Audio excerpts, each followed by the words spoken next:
Hello, hello, hello. Hooligan Soccer podcast coming to you from with a little bit of, I don't know, is that some Lunar New Year merch? Is that what it is? There we go. That's exactly you. I mean, you are culturally aware, Gary, which is lovely. This is my Lego. We'd love to have you as a sponsor, Lego. This is my Lego. Good fortune. I have two actually. Well, oh my God! Look at that. I have two because you got to have both. You got to have both characters there. Double bubble. Exactly. We are coming to you with a sort of special edition, a kind of omnibus edition, where we are going to go around the world because there's a lot of stuff going on in the soccer world. We're going to cover the Champions League and the craziness of the playoff round. We're going to touch a little bit on game week 25 in the Premier League. Also, as well as the Qooligan, obviously myself, Gary Stryker, we're sort of bouncing around here. CONCACAF Champions League. What the fuck is that? What the hell is going on? Well, we'll get into it. We'll get into it. And then I've got an explainer for you, G. I got an explainer for you. I cannot wait. And then we have Premier League game week 26 coming up as well. We're going to have some picks and some crazy stuff. And then, of course, the big league as well. I mean, the biggest one, the MLS kicks off again, and we are in business. It's back, baby. So New much season. Going on.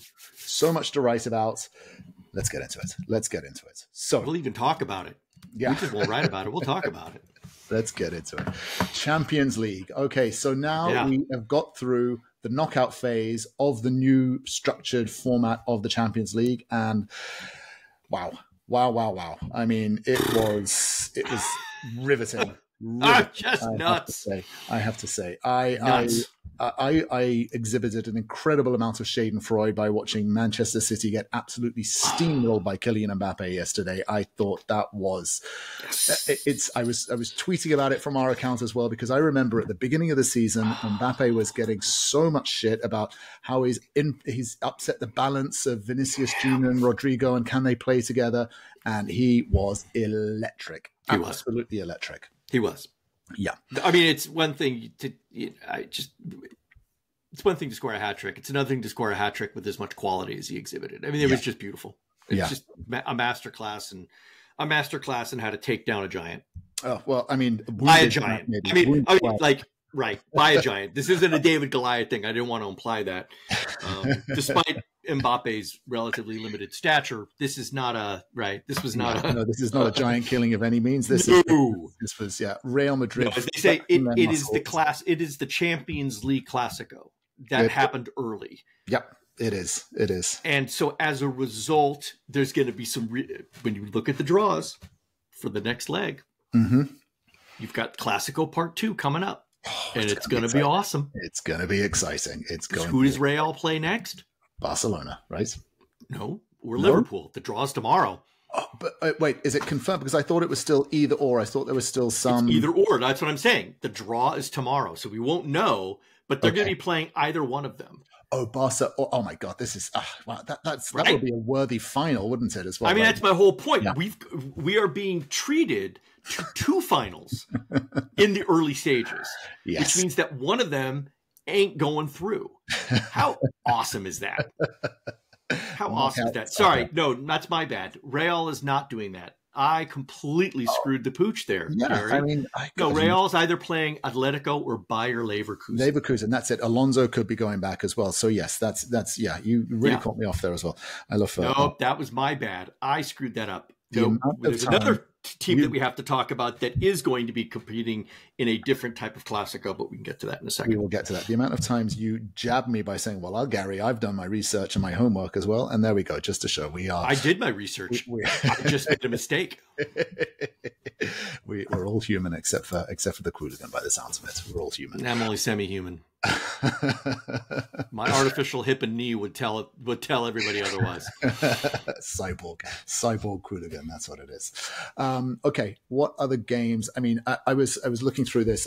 The one other game that really caught my interest as well, and I called this out, and you laughed at me, and you probably were right to laugh at me, was the Celtic Bayern game. I had a funny feeling that Celtic would maybe cause an upset, and they were close. They went close. They were very close. They went close. They went close. I follow Rod Stewart on Instagram and saw that he was getting very close, and Rod and I were sort of in similar mental states as well. So yeah, that was an interesting one, but obviously you expect them to go. And fair play to Celtic for really making a game out of it, and making a 2-fixture game out of it. They were within 15 seconds of putting him into extra time.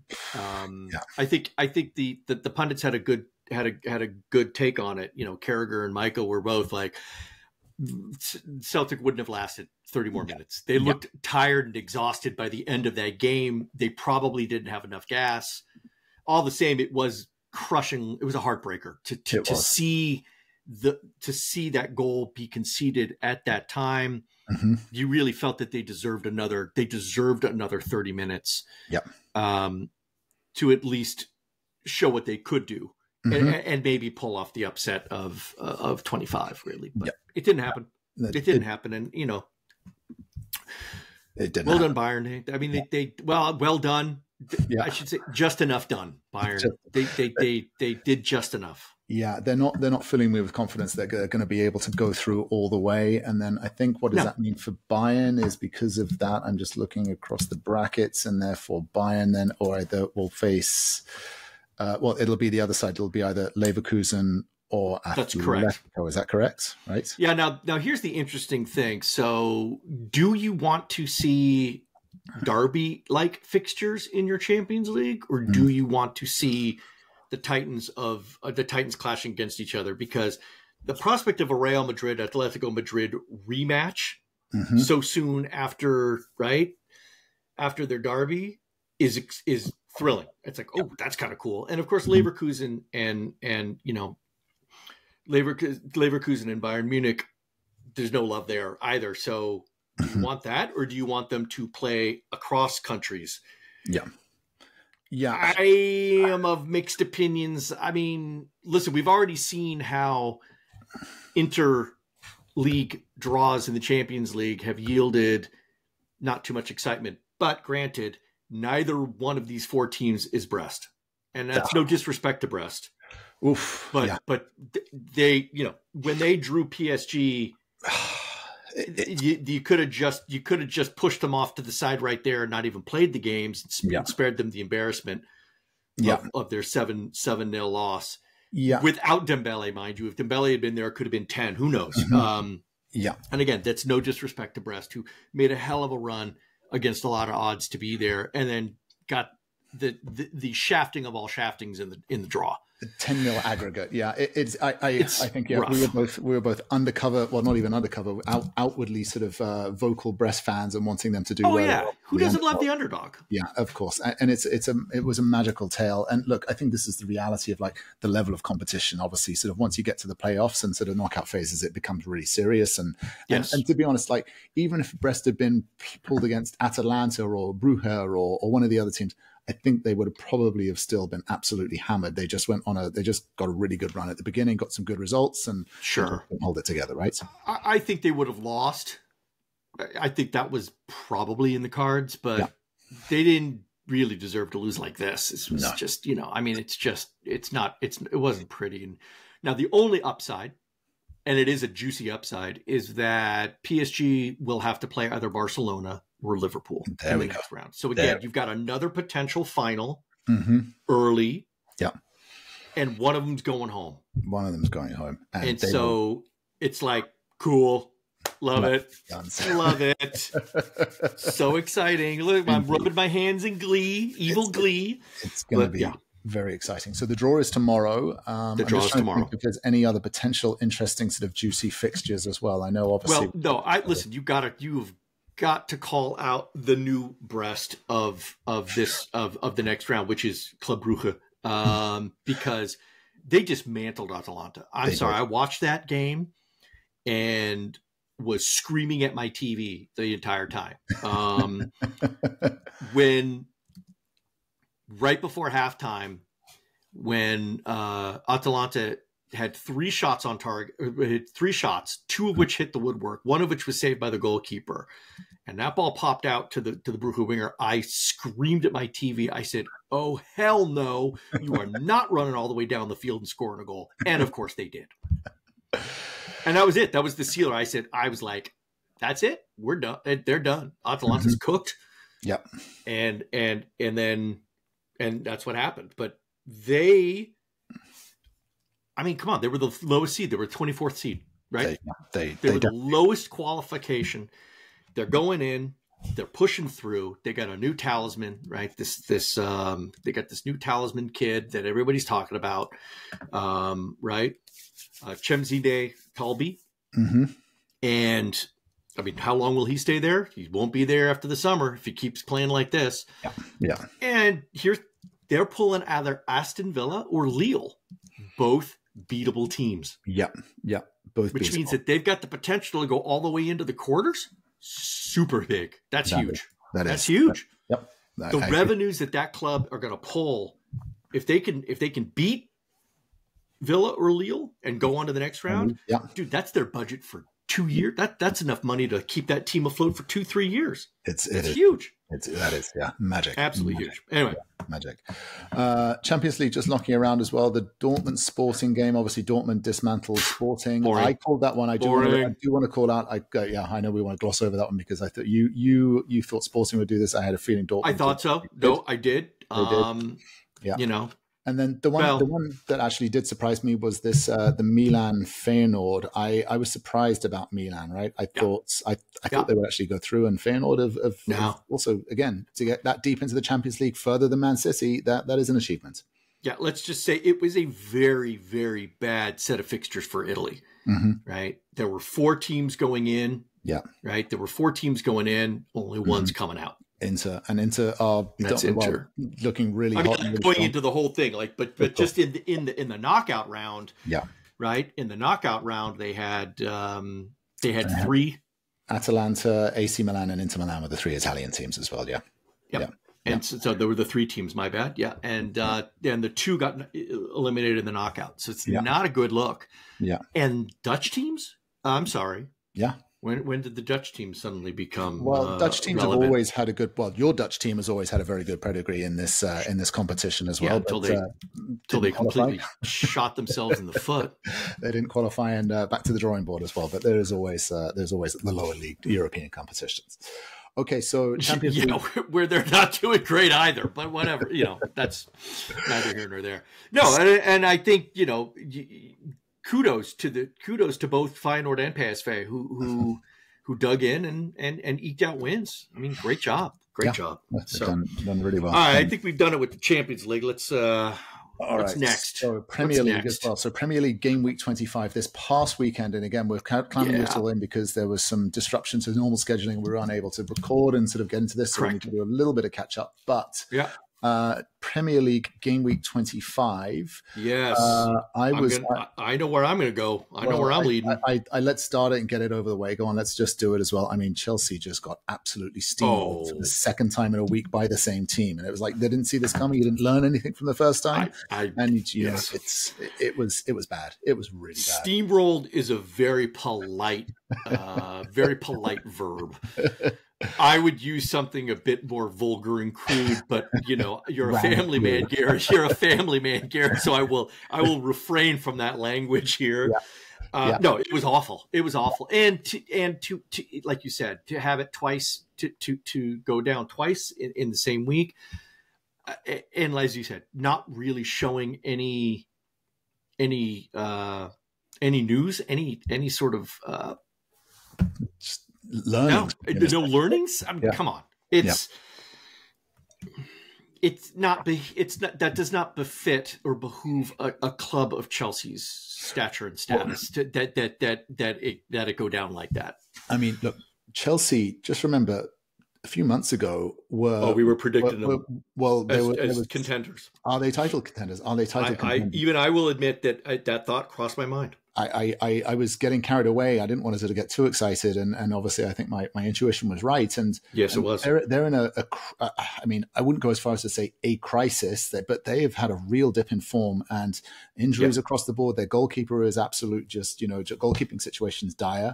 There's Jackson lost form and then he got injured, so it's just Palmer looks adrift. I mean, he's like out there in the playing in his false nine, whatever. Yeah.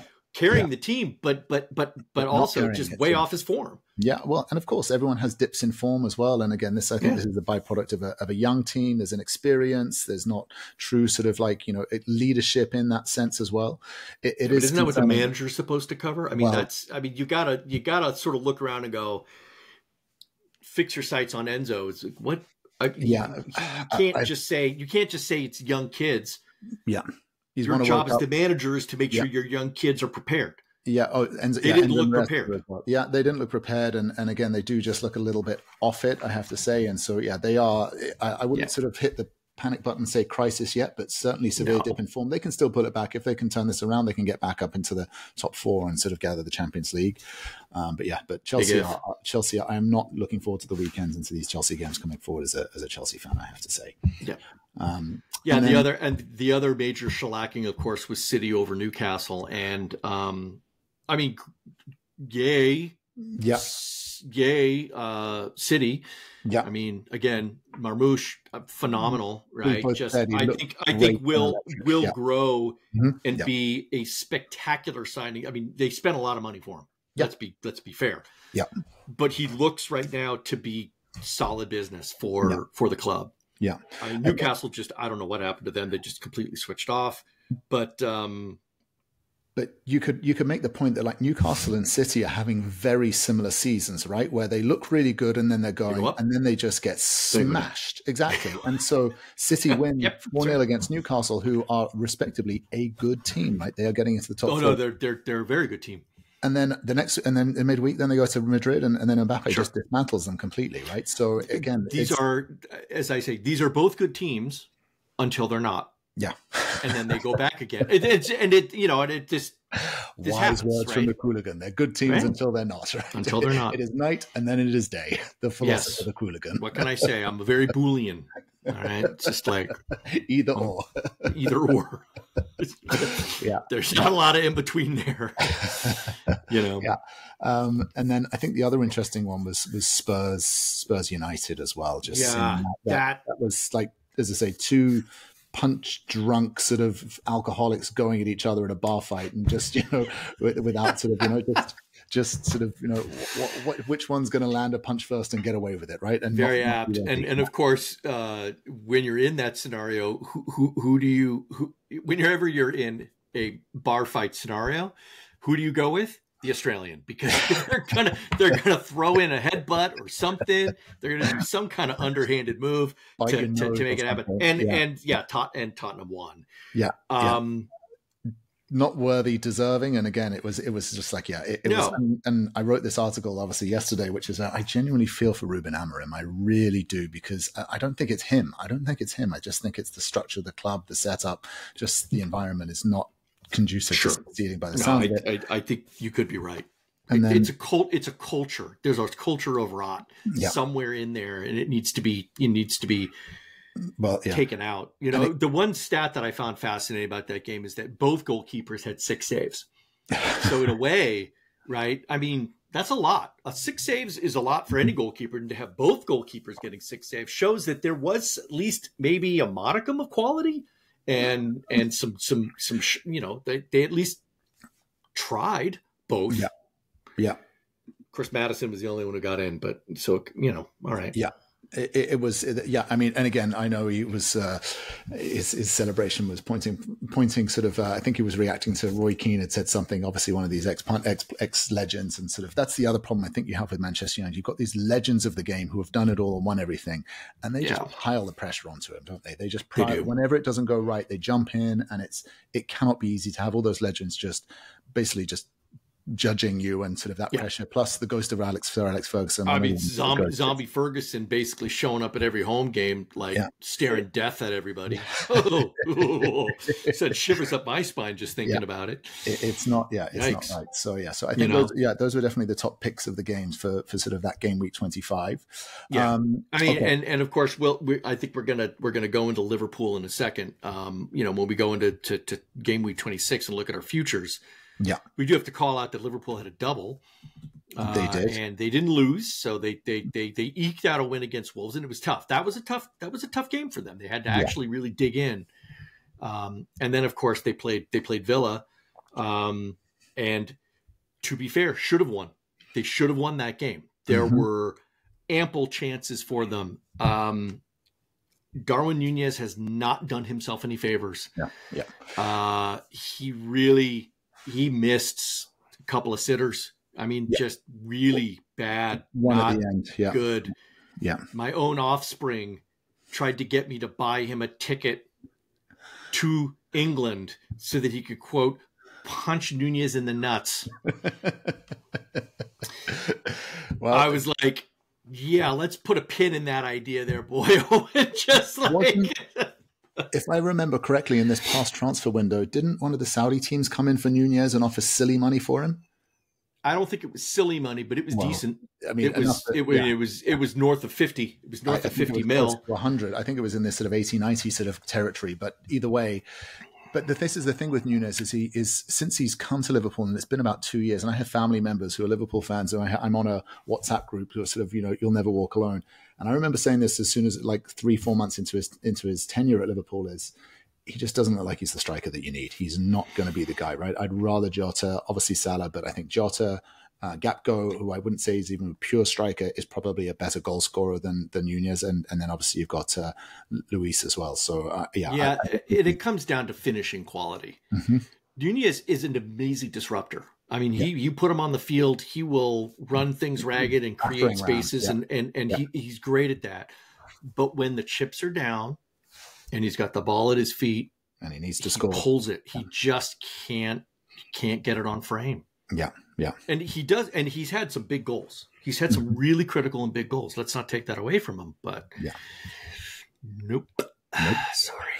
Okay, so let's keep bouncing around the world as well. And so now you obviously sent me the agenda just before we jumped on here, and you said CONCACAF Champions League, and I'll be honest with you, I was like, what the fuck is the CONCACAF Champions League? And you're not alone. You're not alone in that, Gary. Well, I looked at it and then obviously realized, and then I as we said, I said, is that what's the difference between that and the Copa Libertadores? Because I was watching Boca Juniors against Lima just the other day on beIN Sports and sort of watching that. But yeah, so as a quasi-European, I will allow you that.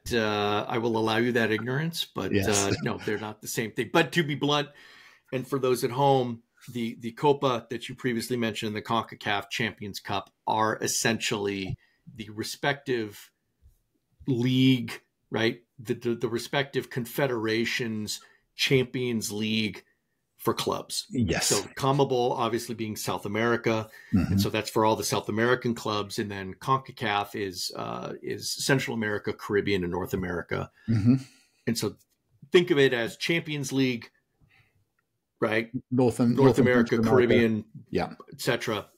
North Americas, let's just call it that, and then South Americas, and boom, there you have it. It's problem solved. Super easy now. Do you think? I think there's probably a world where they merge and then they try and make a super league and try and sort of go and sort of. No, they have that. They already have that somewhere else. That the champions of each one then play each other for a different cup. Listen. There is no amount of money grab that is not beyond the reach of any of these confederations to say that they might do that in the future. But right now, they're keeping it. They're keeping it pure, baby. They're keeping it pure. If we look at the way the winds are blowing, we smell a money grab coming down the line, and these confederations will get together and say, "Hey, here's a great idea. Why don't we create another one and have some more games and more competition?" Why not? As well, right? Sure, why not? Yeah. So, but yeah, that's what's going on, and there's not much to say other than they're in the first rounds are all. So there is much like the Champions League. They've gone in, they've stack ranked. There are some teams that, on the virtue of their strength of performance, got a bye into the next round. There is also a group that is right. So there are some that got that bye, and then there's this round one, very similar to what is happening inside the knockout phase of Champions League, where teams are playing 2 legs, and then the winner of those legs goes on into the round of 16 to face in all those teams that have byes. Yeah, and some of these teams the competition started on the 4th of February with a number of clubs, and these are clubs in the South, in the south of the North American Confederation. So that would be either in Central America, Mexico, or the Caribbean. There were some teams that were playing each other, and one of the reasons for that is weather. Because in the games that happened this week, there was quite a bit of complaining. Let's just go with complaining from certain coaches Inter Miami who had to play at Kansas City in 0-degree weather. And listen, that's cold. It's very unpleasant to play in that. Yeah, but you can't control the weather. The polar vortexes and the schedule is the schedule, so deal with it. I just thought it sounded very childish that they were complaining about that. It's like, oh, I'm from Miami. I don't like the cold. I had to work with referees that were from Florida when I was in the desert in December, and they were complaining about the cold. It was 45 degrees in the morning, 45 degrees Fahrenheit. It's not cold. Coming from the 90 degrees of Florida when it's consistently, yes, you can recognize that. But Crimea River, buy some gloves, deal with it. I saw the highlights of this. I saw obviously Inter Miami beat Kansas City, obviously, and Messi scored as well. Now, yes, Messi, he looked bigger. I don't know if that's just because he had a load of layers on to keep him warm, or I swear to God, the guy was wearing 3. He was probably wearing 3 different layers, including a heated layer. You gotta believe it.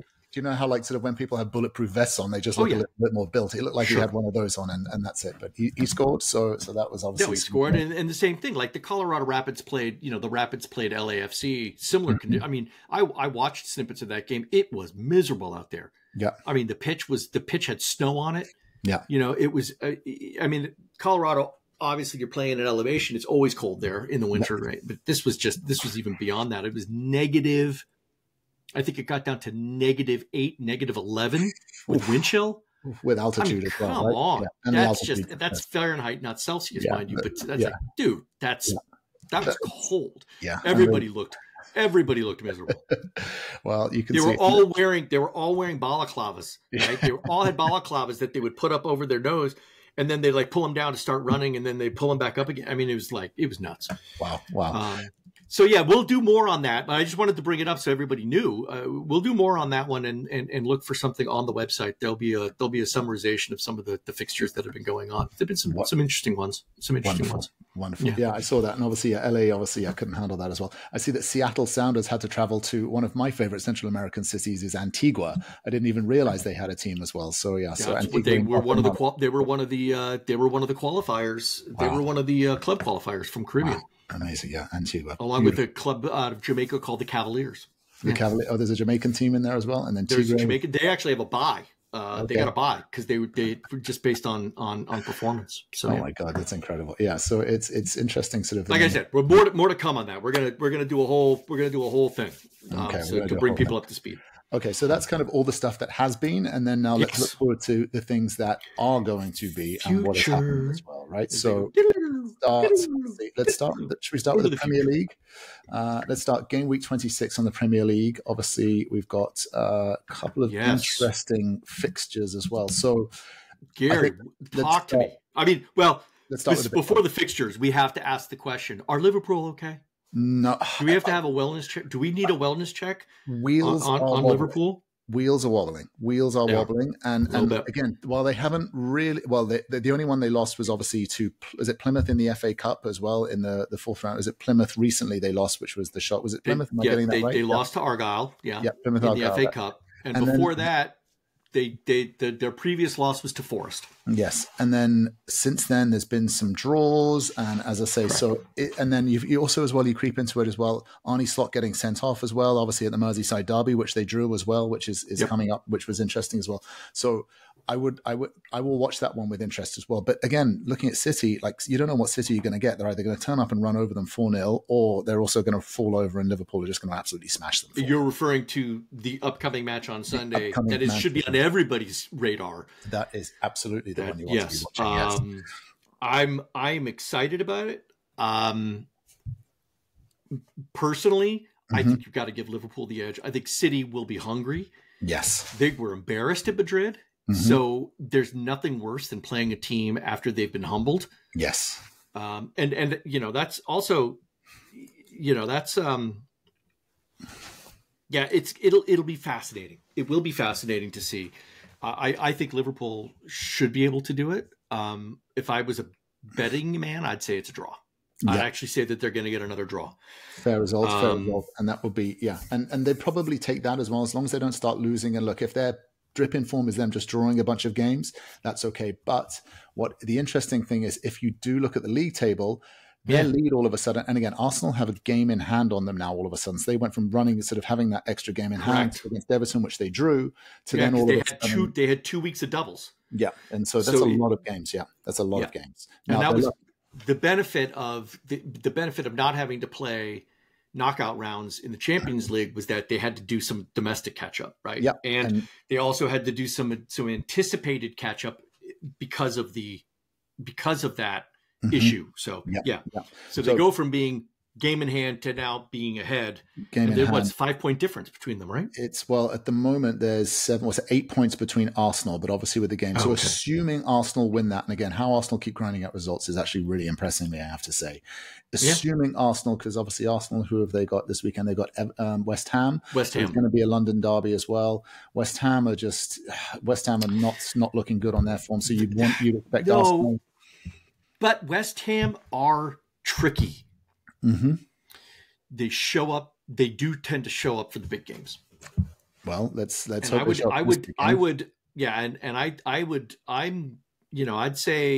say that Arsenal have to be careful on this one.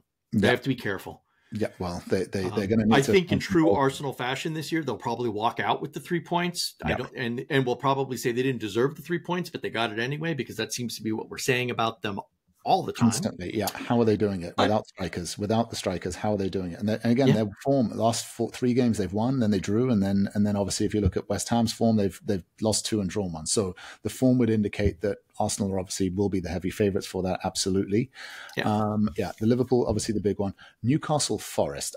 This is going to be. This is on my pick. This. I think this is a critically important game.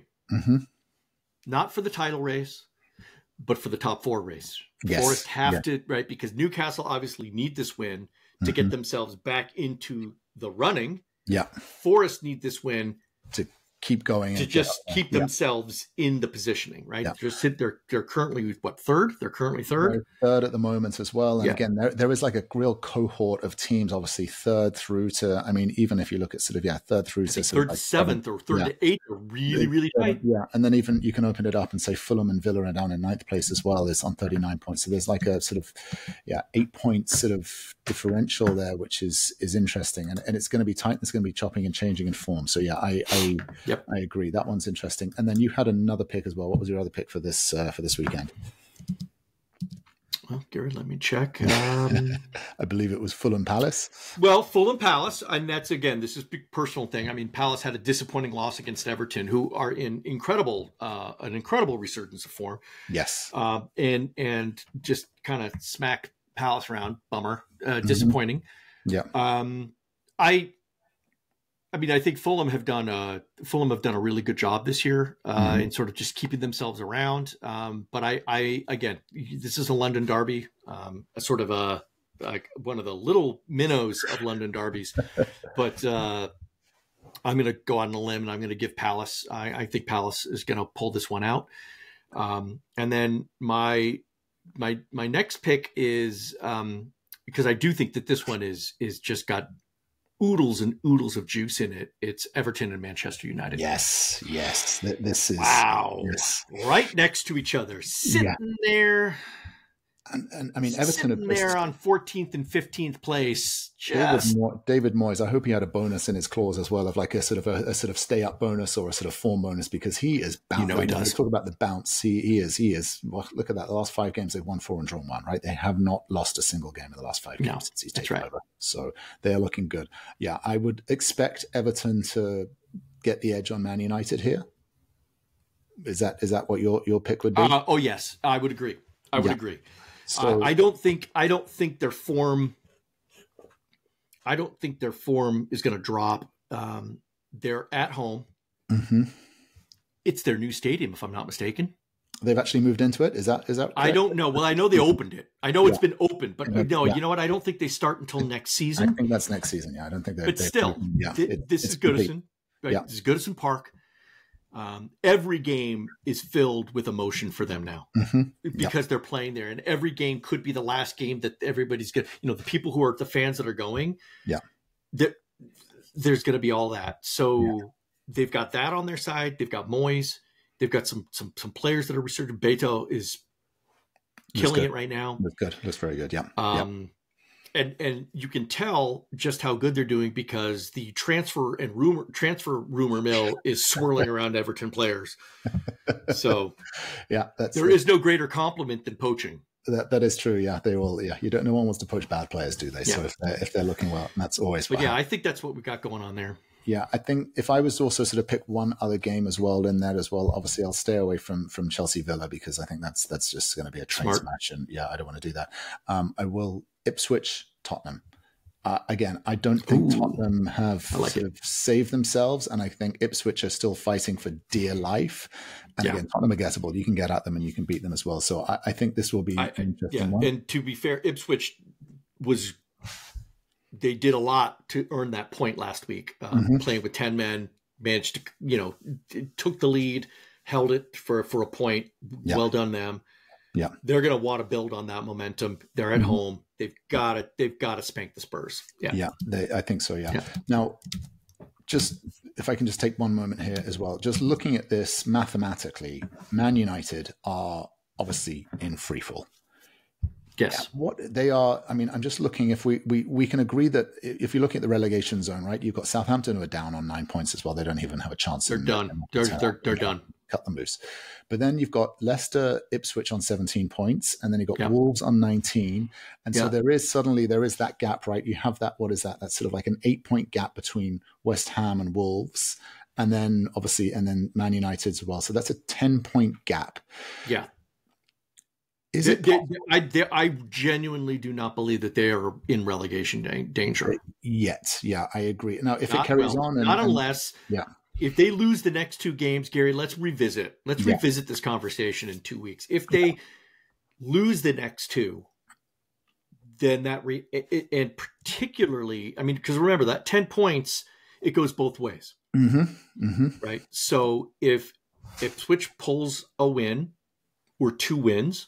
Yeah, and Manchester United or West Ham drop 2 games, all of a sudden the whole scenario changes. It's the 4 points. And there's enough fixtures left that this could happen. It could happen, right? Yeah. But it's speculative.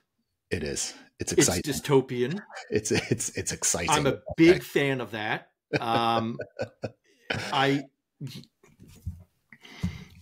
Personally, I'd like to see Everton go down, but I'd take Man U. Yeah. I'd take a Man U. Yeah. I mean, I think it would be. Yeah. Well, I'm keeping a close eye on that one as well. And I, as I say, just with like Manchester City yesterday, Schadenfreude is lurking as well. I would get a little bit of pleasure from that one. Okay, that's game week 26. Okay, and that's I think there's going to be some interesting fixtures as well, and that's obviously now on the record and documented, which is wonderful. Okay, now obviously the big stuff. Let's talk MLS, baby. We are back, right? It is MLS. Let's see. Let's do it. A hiatus. So we've got all the fixtures happening across Saturday, and then obviously there's two on Sunday. Yeah, there's two on Sunday. Saturday and Sunday. Obviously, they've done that. So again, there's a lot of games obviously starting for sort of across all the different time zones as well. Yes. Which and I think let's call out the at least the big one in terms of its newness. San Diego FC will make its debut appearance on the scene. Yeah. And they have the honor and distinction of going in and taking on the defending cup champions, LA Galaxy. Who knows what's going to happen there? I think Galaxy should run away with it. I mean, listen, San Diego has done a pretty decent job of they put a team together quick. Yeah. So I'm just looking at their roster tracker as well. I mean, it's really sort of quite a challenge when you kind of launch a team and then you have to build. Yeah. So you kind of cobble together sort of whatever players you can and try and sell a vision and sell a dream and sell an idea. Yes. So it's like getting going. So I'm just thinking, like, just trying to look like, who do they have on their books that, I mean, I don't really recognize too many of their players on their squad. Chucky is the only real recognizable name. Okay, Chucky. There he goes. Chucky Lozano from Mexico. Transfer from PSV. Lozano, who's a transfer over from PSV. Yeah, from PSV. Okay. They've managed to get Thomas Angel as well from LAFC as well, which was obviously sort of interesting. There's the super draft. There's the expansion draft as well. So they're able to draft some players. Correct. And then obviously it's I think that is, it's going to be interesting. I agree with you. I think LA will probably run over them as well, just because, as you say, Galaxy is Galaxy, and there's all of those, there's that sort of pedigree and that history as well. Yeah. My take on San Diego is that they're actually being really smart.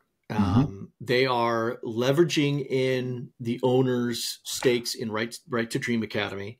Yeah. So four players on the roster are currently either graduates of Right to Dream or from clubs affiliated with Right to Dream. Yeah.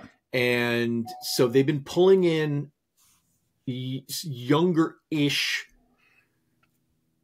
players, journeymen mostly. Yeah. These are grinders. Yeah.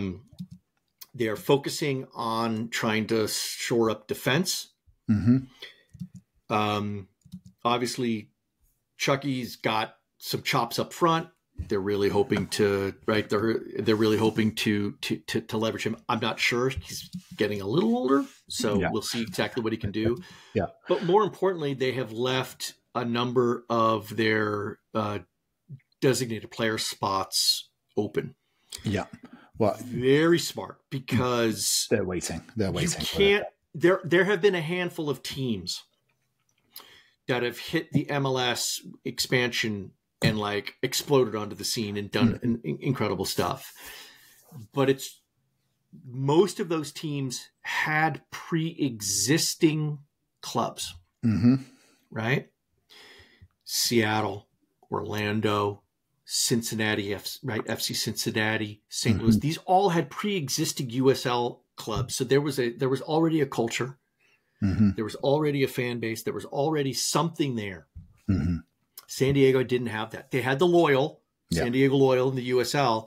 Okay.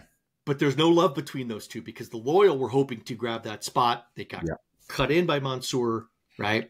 In my opinion, they got fucked over. Whatever. There's only one player from the San Diego Loyal that actually made the San Diego squad. It's a goalkeeper who's the third string. So they didn't go in and pluck out or build on top of anything there. Yeah. They just shoved them aside, put their own thing in place. Fine. Gone through it. That's right, business of soccer. It is what it is. But we'll see. But that open DP slot, it's a lot of rumors about who's going to fill it. Yeah. But I think, we'll see. We'll see what happens. Yeah. But they're gonna go in and they're just gonna see what happens, see what they need once they start playing teams, and then make some quick moves. They've got enough cash on hand to be able to do that. So that's and fascinating. So it's going to be a fascinating one. Who do you? And so obviously, I think I've heard the rumors as well is that they're trying to get sort of Kevin De Bruyne. Is that kind of sort of one area? The rumor mill's really heavy that they're going to offer De Bruyne some equity stake in the club. Yeah. And try to pull him over, which would be a huge pull. Yeah, that would be if they can absolutely do that. Yeah. I mean, I think some of the games that I will be watching across, obviously being based here in Austin, obviously it's Austin FC as well. Again, they've only just, they've got again, a couple of years old as well. And they're sort of still trying to sort of build up sort of momentum and sort of get that going as well. So I will definitely be keeping an eye on that Austin game as well. That will be an interesting one. They're playing Sporting. Kansas City, who obviously just got smashed by, well, not smashed, but just beaten by Miami. And then the other one as well that I will actually be watching, and I'll be looking for this on Saturday evening, is Seattle Sounders against Charlotte. And the reason is because of obviously your Crystal Palace alumni, obviously with Wilfried Zaha going there as well. I think Wilf again. What I will be interested in watching is just the level and just see where he is. Does he light up the pitch and does he light up the field? Because I know he was sort of at Galatasaray, obviously in the Turkish league. Yes, and then he's obviously moved to Charlotte on loan, I believe, as well. They didn't actually sign him permanently. They have not. They have not paid out yet. Yeah, I believe it is a 1-year loan with an option. Yeah, with an option. So I think everyone will be watching that and just saying, do we actually want to buy? Which basically means he has to prove himself. So I would expect to see Prime Wilf. Yeah. Lots of complaining to the referees. Lots. So, lots of cuts, lots of runs, dangerous, creative passing, big dynamic one-on-one dribbles. He'll be taking on defenders. Yeah. He'll be pushing the Sounders defense. Okay. So it could be a really good fight, I am not enthusiastic about San Jose Earthquakes versus Real Salt Lake. So I won't waste any more breath on that. The only other ones that are curious, I think LAFC versus Minnesota United. Yeah. That's actually getting broadcast. So that one you'll be able to watch without having an Apple TV or MLS season pass. Yeah. I think that should be a good match. Minnesota United are always wiggling and doing stuff. Hard to say. I think LAFC has the edge. Yeah. Other good ones. I think. You've got the Texas playoff as well. You've got Dallas. There's the Dynamo and the Dallas game, right? So Houston versus Dallas. That's that's a rivalry. There's a cup. There is a is it not the Brimstone, but there's an actual fan trophy on the line there. Okay. And then Timbers Whitecaps is always spicy. Yes. Two regional teams playing up against each other. That's on Sunday. Columbus Crew are taking on Chicago Fire. So there's a team that's in a rebuild. Chicago Fire have been awful for years. They're terrible. But they cut bait with everybody. They cleaned house in the most vicious way possible. They had Shaqiri was a designated player. Yeah. Universally acknowledged the worst designated player signing of all time. Nobody would argue against that. Yeah. They got rid of him mid-season. They fired their director of football. They fired most of their coaching. They fired their coaching. They literally just went in and cold. It was as if Elon Musk and his Doge team went into Chicago Fire and just that's it, fired the whole group. Efficiency. Burn it to the ground. And as a result, they were able to lure in Greg Burkhalter. Yeah. Okay. And so that's a big name. So they pulled him in. He's now head coach and director, sporting director as well. Interesting. So let's see what they can do. They are a club that could have incredible upside because they can't get much lower. Yeah. But then again, they've said that about San Jose Earthquakes, and yet they still managed to find ways to be bad. So there you go. There we go. So the TV rights and sort of the Apple deal as well, and so the way to get it. My curiosity, and obviously, as you know, we both have sort of background and history with subscription businesses and subscription models. Yeah, I do question the idea of putting all of these matches behind a paywall and charging for them. I get that you need to make money from them. I understand that. Obviously, we're all acutely aware of it. But surely the idea is you would want to get as many people watching it and interested as possible. So you want to make it open and then obviously sort of try and window some of the other games. It seems like they're doing it the other way, where they put one game in front of the paywall and then the rest is all behind the paywall rather than sort of doing the other strategy as well. So again, it's just I suppose, a million observation from my point, which was, again, when that Apple TV deal was announced, I was quite surprised for that. Again, I understand, obviously, they have to pay for Messi somehow. Messi's not going to come over here and just pay for the love of the game when you've got Saudi sort of offering, you know, many, many hundreds and hundreds of millions on a yearly basis. So, yeah, so I think we're going to have to obviously sort of, in this house. I'll be following that as well. Yeah. The USL has a slightly, they're taking a slightly different take on that for which is the level below. Yeah. You know, all of their games are on ESPN Plus. So of course there it's the same deal. You have a subscription, but it is not as exclusive or unique a subscription. At least when you get ESPN Plus, you get all of ESPN you get the Plus. Bundle, so you're not just paying, you're not just paying for the USL. Yeah, exactly. I mean, you're getting the whole Megillah, and there's a lot there. Yeah, there's a lot there. Yeah. And so, yeah, I'm curious about that. You know, I am curious to see how that goes. And USL's also negotiated broadcast rights with CBS. So they do also get some of their games, select games, aired on regular broadcast. Not as many as the MLS, but still, it's gaining momentum. And with the USL's latest salvo into top-tier football, right, we'll have to wait and see how that all shakes out, but that'll be an interesting 2 or 3 years coming in. So definitely some movement. You know, the MLS has had the exclusivity of the only top tier league in North America. Will it retain? Will it not? Good question. Yeah, there will be. Well, exactly. There is. Wonderful. Wonderful. Well, on that insightful sort of point, I think that we've bounced around the world. We've gone to Europe, obviously bouncing around all the leagues, and then obviously South America, CONCACAF Champions League, and obviously Copa Libertadores as well, and then the MLS as well. So until next week, actually, so much global football, soccer, so much going on. Much soccer, and then we also we are Hooligan Soccer, not Hooligan Football. So yes, Hooligan Soccer. Don't forget it.